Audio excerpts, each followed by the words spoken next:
তারা এডিকে মাটিতে ফেলে অনেক চেষ্টা করে বারবার তার বংশের বাতির উপর লাথি দিতে থাকে এবং শেষ পর্যন্ত আগুন নেভাতে সমর্থ হয়।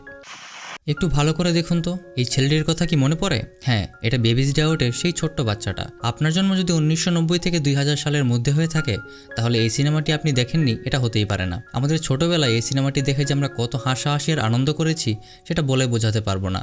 এই ভিডিওর শেষে এই সিনেমা নিয়ে অবাক করার মতো বেশ কয়েকটি ফ্যাক্ট আপনাদের বলবো যা আপনি আগে হয়তো কখনোই ভাবতে পারেননি। এবার চলুন গল্প শুরু করা যাক।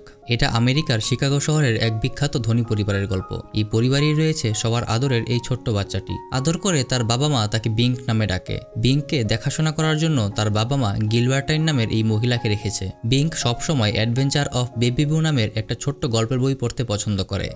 গিলবার্টাইন সবসময় তাকে এই বইটি পড়ে শোনাতো। এভাবে প্রতিদিন পড়তে পড়তে বিঙ্কের এই বইটি প্রায় 100 বারের উপর পড়া হয়ে যায়। বিঙ্কের মা মিসেস ল্যারিনের খুব শখ থাকে তার ছেলে বিঙ্কের ছবি নিউজ পেপারে বেশ বড় করে ছাপাবে। তাই সে শহরের নামকরা এক ফটোগ্রাফারকে ফোন করে ভাড়া করে। কিন্তু 3 জন চোর মিলে সেই ফটোগ্রাফারকে বেঁধে রেখে তারা নিজেরা ফটোগ্রাফার সেজে বেবি বিঙ্কের বাড়িতে চলে আসে। বাড়িতে এসে মিসেস ল্যারিনকে দেখে চোরদের দলের প্রধান এগিয়ে এসে বলে, আমি মিস্টার চার্লি, এই শহরের সবচেয়ে ফেমাস ফটোগ্রাফার। আপনার বাচ্চাটা তো খুব সুন্দর। এই বলে সে বেবি বিঙ্ককে কোলে নিতে চায়, কিন্তু তখন বেবি বিঙ্ক তার জায়গা মতো একটা লাথি মারে। এদিকে যেহেতু ল্যারিন সেই ফটোগ্রাফারকে আগে কখনো দেখেনি তাই সে তাদের দেখেও বুঝতে পারে না যে তারা ছদ্মবেশী চোর। ল্যারিন তাদের আসল ফটোগ্রাফার মনে করে তাদের বেশ প্রশংসা করতে থাকে। কিছুক্ষণ ফটোগ্রাফারের মতো অভিনয় করার পর চোরদের দলের প্রধান, যার নাম এডি, সে ল্যারিনকে বলে, আপনার বাচ্চাকে আমাদের সাথে একটু একা ছেড়ে দিন। আপনি এখানে থাকলে সে বারবার আপনার দিকে তাকিয়ে থাকবে, এতে তার ছবি ভালো আসবে না। সেই সাথে আপনি যে জামাটা পরে আছেন সেটাতে আপনার সৌন্দর্য ঠিকমতো প্রকাশ পাচ্ছে না। আপনার নিশ্চয়ই এর চেয়ে আরও অনেক ভালো জামা আছে, আপনি সেগুলো পরে আসুন। এডির এই কথা শুনে ল্যারিন তখনই তার বাচ্চাকে একা রেখে তাড়াহুড়ো করে উপরের রুমে চলে যায় নিজের জামা কাপড় বদল করার জন্য। গিলবার্টাইন যাওয়ার আগে তাদেরকে অ্যাডভেঞ্চার অফ বেবি বু বইটা দিয়ে বলে, বেবি বিঙ্ক যদি কান্নাকাটি করে তাহলে এই বইটা পড়ে শোনাবেন। সবাই চলে যাওয়ার ঠিক পরপরই তারা 3 জন মিলে বেবি বিঙ্ককে জানালা দিয়ে নিয়ে গাড়িতে করে পালিয়ে যায়। পালিয়ে যাওয়ার সময় তারা বেবি বিঙ্ককে শান্ত রাখার জন্য সেই বইটিও নিজেদের সাথে নিয়ে যায়। এদিকে মিসেস ল্যারিন নিজের জামা কাপড় বদল করে যখন নিচে আসে তখন দেখে সেখানে কেউ নেই এবং টেবিলের উপর লেখা আছে, আমরা আপনার ছেলেকে কিডন্যাপ করেছি, ভালো চাইলে পুলিশে জানাবেন না। এদিকে বেবি বিঙ্কের বাবা মিস্টার কটওয়েলের কাছেও একটি চিঠি পৌঁছে যায় যেখানে লেখা থাকে, মিস্টার কটওয়েল, আমরা আপনার বাচ্চাকে কিডন্যাপ করেছি। যদি তাকে জীবিত ফেরত চান তাহলে আজকে এলি ফ্যাক্টরির পেছনে মধ্যরাতে $50 মিলিয়ন ফেলে যাবেন। এদিকে চোরদের দলের প্রধান এডি আর তার 2 শাগরেদ ভিকো এবং নরবি জঙ্গলের কাছে গিয়ে নিজেদের জামা কাপড়, নকল দাড়ি, চুল এবং তাদের গাড়িটিও বদলে ফেলে। তারপর বেবি বিঙ্ককে নিয়ে তারা নিজেদের বাসায় চলে যায়। বাসায় গিয়ে প্রথমেই তারা বেবি বিঙ্কের জামা কাপড় পাল্টানোর কথা চিন্তা করে। তারা কেউই আগে কোনোদিন বাচ্চা পালন করেনি, তাই অনেক কষ্ট করে নরবি কোনো মতনে বেবি বিঙ্ককে একটি সাধারণ জামা কাপড় পরায়। এদিকে ভিকো গরম দুধ নিয়ে আসে বেবি বিঙ্ককে খাওয়ানোর জন্য। ভিকো এডিকে জিজ্ঞেস করে, গরম দুধে বাচ্চার আবার মুখ পুড়ে যাবে না তো? এডি বলে, নিজের চামড়ায় কয়েক ফোঁটা ফেলে চেক করে দেখো কতটা গরম। ভিকো শয়তানি করে নরবির টাক মাথায় কয়েক ফোঁটা দুধ ঢেলে দেয়। নরবি গরম দুধে ছ্যাঁক খেয়ে চিৎকার করে ওঠে। এসব দেখে বেবি বিঙ্ক খুব আনন্দ পায়। এডি তাদেরকে বলে, বাচ্চাকে এখন তোমরা ঘুম পাড়িয়ে দাও, বাচ্চা ঘুমিয়ে থাকলে আশেপাশের কেউ সন্দেহ করবে না। নরবি বাচ্চাকে ঘুম পাড়াতে পাশের রুমে নিয়ে যায়। নরবি বেবি বিঙ্ককে ঘুম পাড়ানোর অনেক চেষ্টা করে কিন্তু কিছুতেই সে বেবি বিঙ্ককে ঘুম পাড়াতে পারে না। সে বেবি বিঙ্কের সামনে নাচ গান করে কিন্তু তাতেও কোনো কাজ হয় না। তখন পাশের রুম থেকে এডি বলে, এই গল্পের বইটা তাকে পড়ে শোনাও। নরবি ছিল অশিক্ষিত, সে ঠিকমতো পড়তে পারতো না, তাই কোনো মতনে ভাঙ্গা ভাঙ্গা গলায় বিঙ্ককে সে বই পড়ে শোনাতে শোনাতে একসময় নিজেই সে ঘুমিয়ে পড়ে। এদিকে মিসেস ল্যারিনের বাসা থেকে পুলিশকে খবর দেওয়া হয়। তাদের সাথে বেশ কিছু গোয়েন্দা অফিসারও তাদের বাসায় আসে এবং বিভিন্ন জিনিসপত্র হাতে নিয়ে পরীক্ষা করতে থাকে। তারা মিসেস ল্যারিনকে বাইরে যেতে নিষেধ করে। এদিকে নরবি ঘুমিয়ে যাওয়ার কারণে বেবি বিঙ্ক নিজেই নিজের বই খুলে দেখতে থাকে। বিঙ্ক বাইরে তাকিয়ে 2টি কবুতরকে দেখতে পায়। একই সাথে সে বইয়ের পাতা উল্টে তার বইয়েও 2টি কবুতরের ছবি দেখতে পায়। তাই সে বইয়ের গল্পের মতো নিজেও অ্যাডভেঞ্চার করার জন্য হামাগুড়ি দিতে দিতে বিছানা থেকে নেমে কবুতরটির পিছু পিছু যাওয়া শুরু করে। এদিকে এডি আর ভিকো দুজনে বসে টিভি দেখছিল। তাদেরও বিঙ্কের প্রতি কোনো খেয়াল ছিল না। বিঙ্ক সেই কবুতরটিকে পিছু করতে করতে সিঁড়ি বেয়ে একদম বাসার ছাদের উপর উঠে যায়। ছাদ থেকে ভাঙ্গা কাচের অংশ দিয়ে বিঙ্ক নিচের দিকে তাকিয়ে থাকে। তখন বিঙ্কের মুখ থেকে কয়েক ফোঁটা লালা এসে একদম এডির ঘাড়ের উপর পড়ে। এডি এবং ভিকো প্রথমে বুঝতে না পারলেও তারা উপরের দিকে তাকিয়ে দেখে বিঙ্ক ছাদের উপর উঠে তাদের দিকে তাকিয়ে আছে। তারা সাথে সাথে গিয়ে নরবিকে জাগিয়ে তোলে। তারপর বিঙ্ককে ধরার জন্য ছাদে দৌড়ে চলে যায়, কিন্তু বিঙ্ক আবার কবুতরের পিছু করতে করতে একটি বড় কাঠের পাটাতনে উঠে পড়ে। হামাগুড়ি দিতে দিতে সে পাশের ছাদে চলে যায়। এডি এডি যখন বিংকে ধরতে আসে সে পাটাতনে আঘাত খেয়ে ওখানেই পড়ে যায়। ভিকো তখন রেগে গিয়ে সে পাটাতনটিকেই ছুঁড়ে ফেলে দেয়। এইদিকে বেবি বিঙ্ক মনের আনন্দে হামাগুড়ি দিতে দিতে নিজের ইচ্ছা মতো সামনে এগিয়ে যেতে থাকে। ভিকো এবং নরবি কোনো মতনে এডিকে সোজা করিয়ে দাঁড় করায়। তারপর তারা তাকে বলে আমাদের এখান থেকে লাফ দিয়ে পাশের বিল্ডিংয়ে যেতে হবে, বাচ্চাটা ওদিকে চলে গেছে। তারপর ওরা 1 2 3 বলে লাফ দিয়ে পাশের বিল্ডিংয়ের ছাদে চলে যায়, কিন্তু মাথায় আঘাত পাওয়ার কারণে এডি তাদের সাথে লাফ দিতে পারে না, সে সাথে সাথে নিচে পড়ে যায়। বেবি বিঙ্ক ততক্ষণে হামাগুড়ি দিয়ে একটি বাসায় ঢুকে পড়েছে। সে বাসায় দরজায় হাত দিয়ে শব্দ করতে থাকে। সেই বাড়ির মহিলা এসে দরজা খুলে দেয়। ঠিক তখনই আবার কুরিয়ার সার্ভিসের ডেলিভারি বয়ও সেই বাসায় এসেছিল, তাই মহিলা আর বিঙ্ককে দেখতে পায় না। সে নিচ দিয়ে হামাগুড়ি দিয়ে বাইরে বের হয়ে যায়। সে সরাসরি গিয়ে লিফটে উঠে পড়ে। আবার তখনই লিফটও চালু হয়ে যায়। বেবি বিঙ্ক নিচে চলে আসে। ভিকো আর নরবি তখন বাসার নিচে এসে দেখে এডি আধমরার মতো হয়ে নিচে পড়ে আছে। তারা তাকে টানাটানি করে কোনো মতনে দাঁড় করায়। এর মধ্যে দিয়েই বিঙ্ক তাদের পেছন দিয়ে চলে যায়। বিঙ্ক পাশেই একটি নীল রঙের বাস দেখতে পায়, যেটি দেখে তার বুবু বইয়ের সেই নীল বাসটির কথা মনে পড়ে যায়। সেও হামাগুড়ি দিয়ে সেই বাসে উঠে পড়ে। ঠিক বাসটি যখন ছেড়ে দিয়েছে তারা তিনজন দেখতে পায় বিঙ্ক বাসের মধ্যে করে চলে যাচ্ছে। তারা সাথে সাথে সেই বাসটিকে ফলো করার জন্য তাদের নিজেদের গাড়ি নিয়ে বাসটির পিছু ধাওয়া করে, কিন্তু ঠিকমতো বাসের পেছনে লেগে থাকতে পারে না। তারা বেশ কয়েকবার অন্য পথে চলে যায় এবং বাস হারিয়ে ফেলে। বাসের মধ্যে এক মোটা মহিলা বিঙ্কের সামনে একটি ঝুড়ি রাখে। বিঙ্ক ঝুড়ির মধ্যে দেখতে গিয়ে সে ঝুড়ির ভিতরেই ঢুকে যায়। বাস থামালে সেই মহিলা ঝুড়িতে কি আছে না দেখেই বেবি বিঙ্কে সহই নিজের ঝুড়ি নিয়ে বাস থেকে নেমে পড়ে। এদিকে চোরের দল শেষ পর্যন্ত বাস খুঁজে পায়।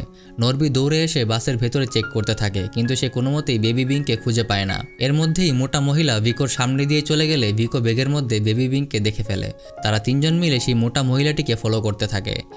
সেই মোটা মহিলা একটু পরেই টের পেয়ে যায় যে তিনজন তাকে ফলো করছে, তাই সে সাথে সাথে নিজের ঝুড়ি রেখে তিনজনকেই বেদম মারতে শুরু করে। ঝুড়ি মাটিতে রেখে দেওয়ার কারণে বিঙ্ক ঝুড়ি থেকে নেমে আবার হামাগুড়ি দিয়ে চলতে শুরু করে এবং পাশের একটি শপিং মলে ঢুকে পড়ে। সেই শপিং মলে যারা শপিং করতে আসতো তাদের বাচ্চাদের রাখার জন্য একটি আলাদা বেবি কেয়ার ইউনিট ছিল।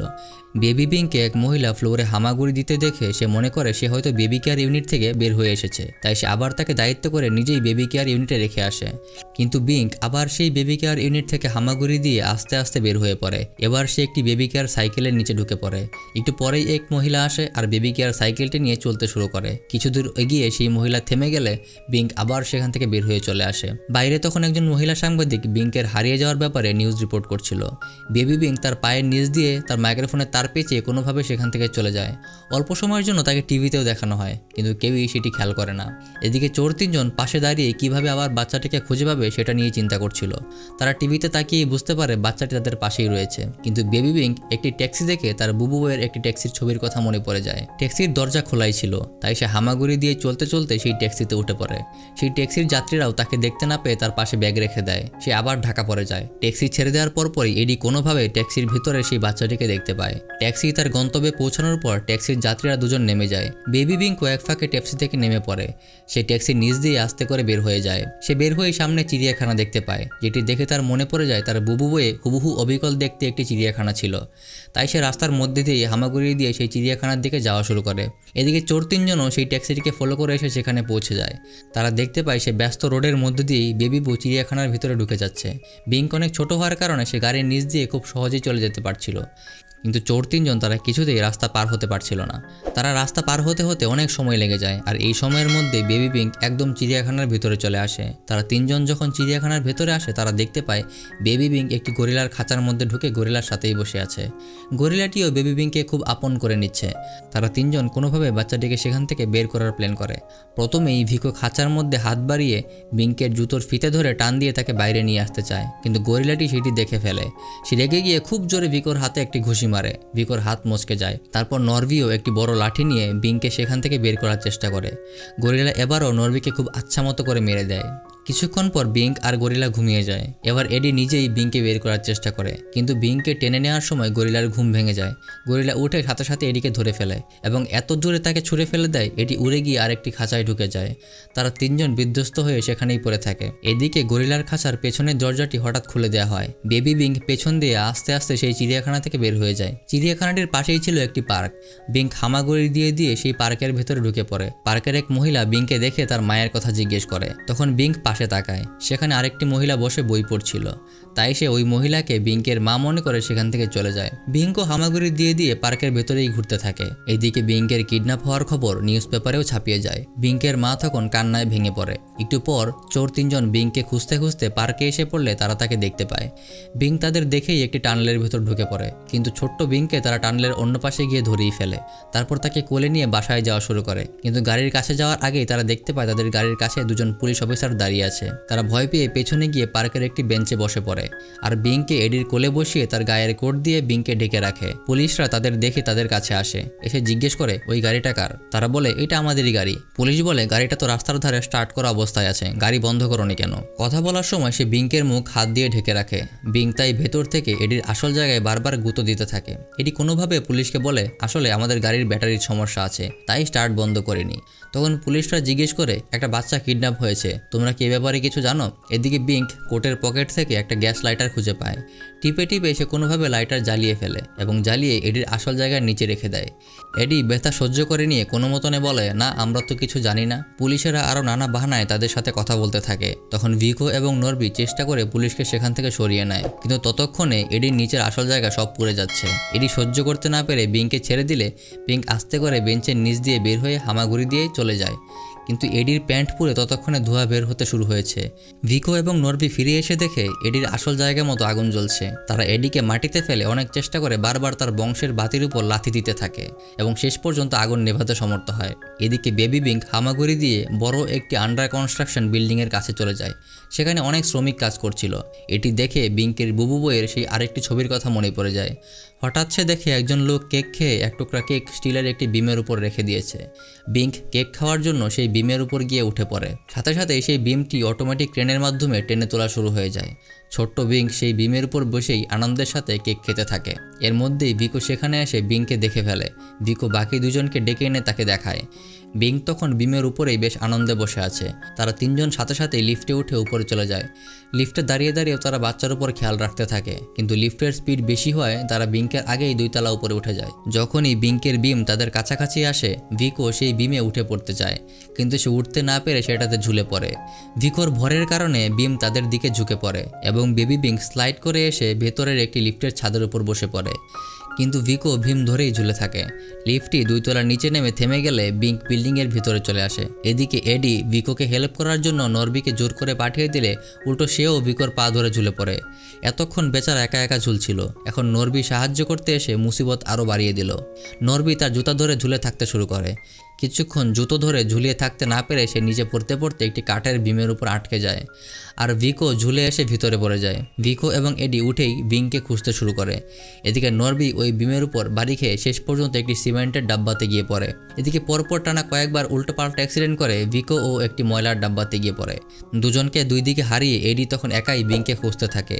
সৌভাগ্যবশত এডি বিঙ্ককে পেয়েও যায়। সে বিঙ্ককে দেখেই বলে ওঠে আজ তোকে খাইছি, আমার সারা জীবন এত কষ্ট করি নাই, পুচকে বাচ্চা হয়ে আমার একের পর এক বাস দিয়ে যাচ্ছিস, আজকে তোর খবর আছে। এই বলে যেই সে সামনে একায় সে বিঙ্কের মুখের লালার উপর পিছলা খেয়ে আবার পড়ে যায়।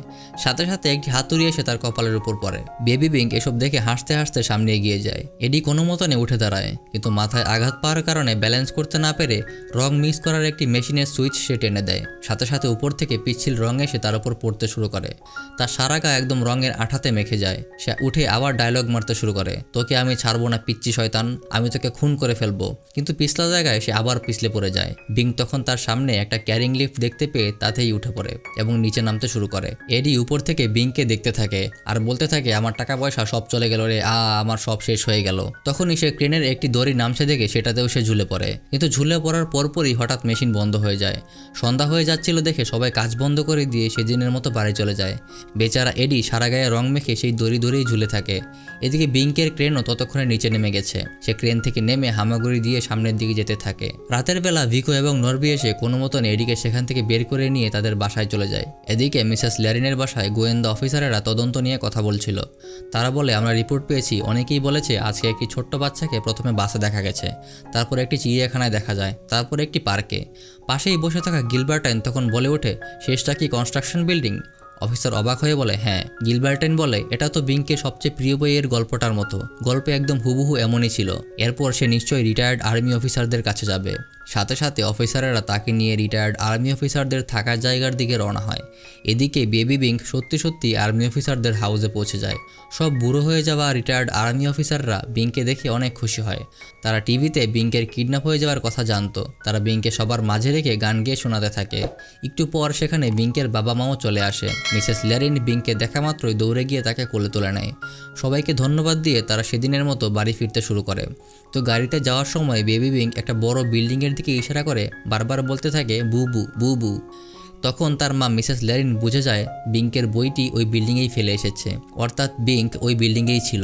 পুলিশ অফিসার তাড়াতাড়ি গাড়ি ঘুরিয়ে সেই বিল্ডিংয়ের কাছে যায় এবং সমস্ত বিল্ডিং পুলিশ দিয়ে ঘিরে ফেলে। এদিকে তিনজন চোর তখন ওই বিল্ডিংয়ের মধ্যেই ছিল। হঠাৎ বুবু শব্দ শুনতে পেয়ে এডি সামনে এগিয়ে এসে সেই বইটি দেখতে পায়। বিঙ্ক হয়তো সেই বই ফেরত নিতে চলে এসেছে এই ধারণা করে সে জানালার কাছে যায়।